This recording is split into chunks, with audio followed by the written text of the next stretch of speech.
Yang style of Tai Chi and Qigong, there are certain things that you need to remember, and it's all about flow and moving from the lower body through into the hands, and sometimes it may not be apparent to a student watching a teacher or so on and so forth, and sometimes you need to be told and instructed, because there's no way that you can tell how someone feels unless you're in their head and intuitive. And I know there's some of that there, and it's wonderful and it's powerful, but to the average person it's very difficult to be on that sort of level. And it's really important that you move and utilize all the aspects of the body. Now, there is something called being formless, and that formlessness and the form itself disappears as you practice your Tai Chi and Qigong. Eventually you omit that aspect, the postures in yoga, the movements in Tai Chi and Qigong and Xingyi and Bagua. They all disappear, and it's all mind work and mental focus and directed thought and intent that happens. But for the beginner, remember that every part of the body is involved. It's a whole body exercise that makes you present and mindful and tuned in. And so a rise and sink doesn't just happen, rise and sink like that. It's a whole body movement that is involved. And when I say body movement, I mean at every single level, from inside, outside, the muscles, bones, tissues, ligaments, cells, organs, organ systems, everything is involved. And you get to a stage where the awareness itself becomes very much heightened. All right, so when you practice your Yang Tai Chi,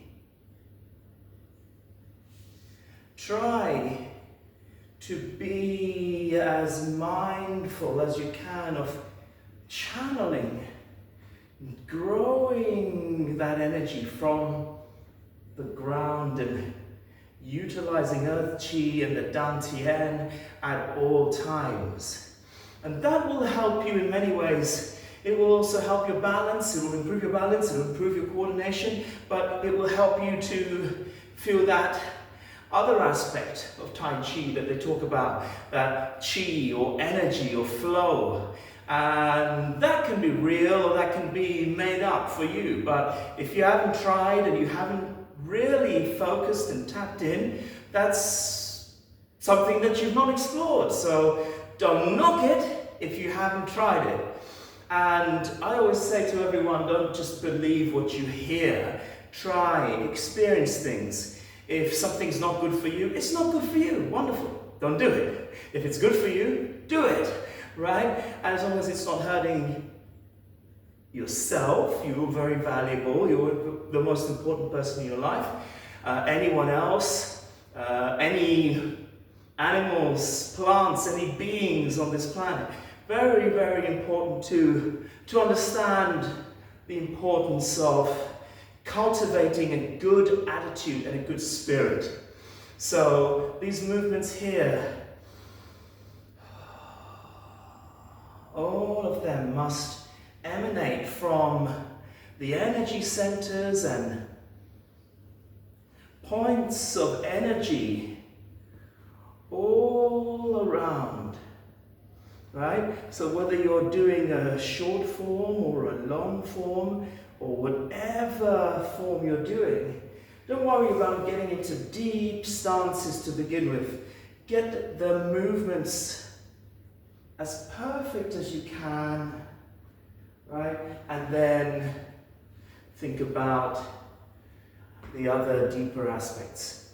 If that's tricky, add one thing at a time. Relax shoulders, Alignment is very important, okay? So maybe you need to really focus on alignment first, otherwise you'll injure yourself. So alignment first, and then the other things like tongue, the roof of the mouth, shoulders relaxed, being suspended from the head upwards, and just kind of feeling the pull of gravity and earth chi, relaxing your shoulders and anything that needs to be relaxed and calm. Thanks for watching. Don't forget to subscribe, give this a thumbs up, share it with anyone else who likes yang.